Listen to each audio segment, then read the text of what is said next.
Cracking everybody, buenos dias, saludos. And it's a pretty ass picture. Ugly ass food, but a pretty ass picture.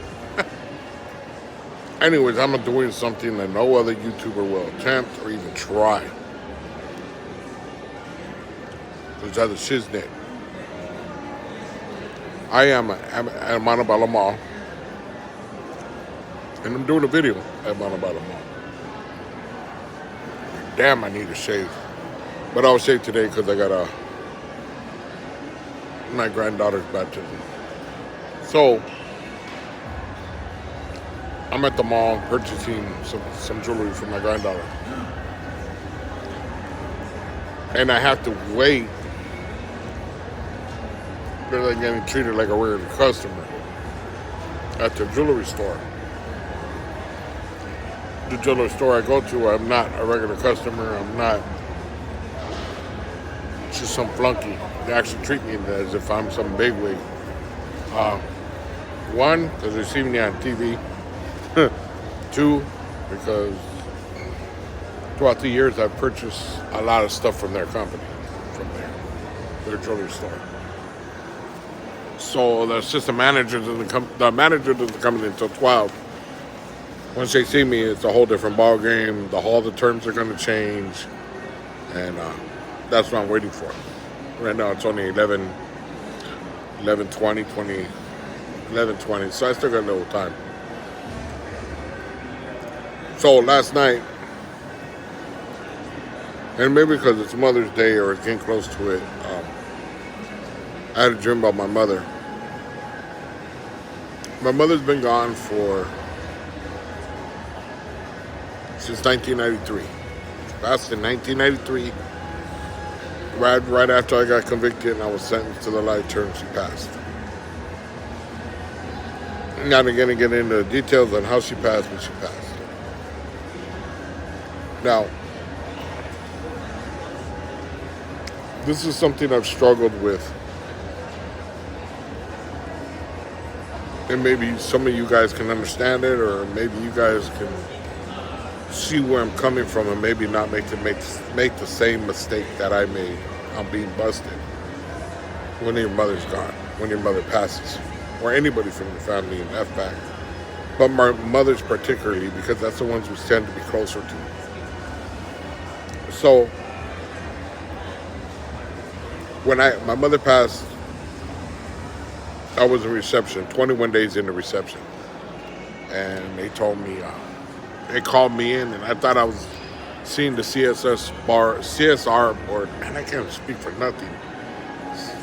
So I was looking for the board that transports you. They determine what prison they're going to go to from reception. They give you your points and everything. So it was kind of late than normal, but I thought they were just trying to catch up because they were so far behind with us. Well, they called me to go before this board, and when I walk in his office, there is lieutenants, the warden, captain, gooners, and about 6 or 7 other different COs, different levels of COs.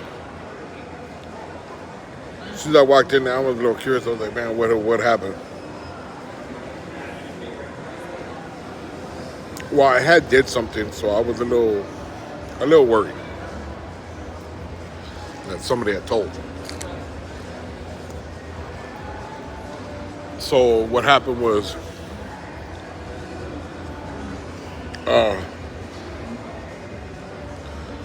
they proceeded to tell me, this one individual told me, hey, your brother, and it started with those words. And I remember thinking, as soon as he said your brother, I thought they killed my brother. That was the first thing that went in my mind, is they killed my brother. And he goes, your brother called today. And I was like, oh, okay, it's not my brother, it's my mother now. I know it's my mother. So it turns out that my mother had an abscess. And they went into surgery to do the abscess. They cut her wrong. The poison, which was supposed to be a real simple surgery, got into her bloodstreams and it caused her to die. So they told me she had passed. My response was like, okay, can I go? Because I'm not going to cry in front of them. I'm not going to, nothing in front of them. And they were like, well, do we need to put you to the hole? I was like, no. Gotta break the rules? Like, no. I'm going to go back to my cell. No, I didn't. I think I was numb at the time. Let's think about it. You got a 21-year-old kid, 21 days in the reception with a 36 to life term, and it's just how your mother passed. Can't do nothing. They did let me make a phone call from reception, and I got to talk to my wife. They were making plans for me to come home to go to the funeral. I had to find 2 COs to escort me, and I was able to go. Pay X amount of money for their time and their wages and all kinds of other stuff. So when it came down to it, the gunner said, no, you can't go.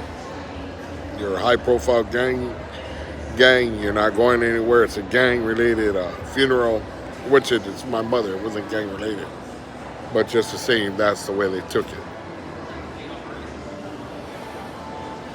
So I didn't get to say my goodbyes to my mother.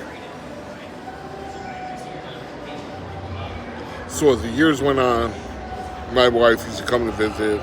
She would bring my son. And I would be watching him leave. And anybody knows, like in a level 3 with the cage around you. I've been to a 4, I've been to a 3, and I was at the 2. So during the 3 yard, I would have never made it to a level 2. I had too many points, but when they dropped my light term, all my points went away. So they dropped me to a level 1, but I can't go to a level 1 with the act of violence that I had in the system. So I was only allowed to 2 different level 2s. I've talked about it before. So sometimes I used to see my mother outside the gate from a distance, smiling and waving at me. So I used to think, they're just fucking with me. It's a cruel joke. It's a joke. My mother's not dead. Comes the day that I've paroled, I get home. Second day, my wife takes me to go see my mother. And I have to deal with the fact that my mother's dead. So I can't. This is the only way I can say goodbye. So as the years go on, I had dreams. Like last night, there's something happening with my mother, and I'm waiting for her to call me. She's not calling me. I'm pissed off. I'm mad at her because she's not calling me back. She's not letting me know she's all right. She's not letting me know that she's not going to be home. She's not letting me know nothing. She just kind of like just takes off. And my dreams, and it pisses me off. And then during my dream last night, and when I wake up, the first thing I do is I reach for my phone to call my mother. But there's nobody to call.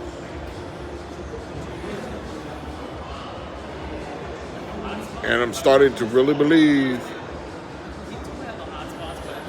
that it affects me because I never got to say goodbye to my mother. It's a harsh reality. It's something that a lot of you guys are going to have to go through in the system because you guys want to live that lifestyle. So I'm giving you a heads up on what to expect. If somebody dies that you care about and you can't say goodbye, in your head, it's never the truth, and it affects you badly. So, like I said, if you guys can put yourself in that situation, maybe you'll stop doing what you're doing. Maybe you can try to turn your life around and understand that there's no going back sometimes on nothing. You don't want to be in a position where you keep waking up every morning thinking you're worried about your mother, you're pissed off at her because you think she took off to the store and then come back and you're running amok when in reality she's dead and she can't come back. Just because in your mind you can't say goodbye or you can't acknowledge that she's gone. It's probably one of the worst feelings I can have or have had about me being incarcerated. It's just something I want to share with you guys. Have a blessed one.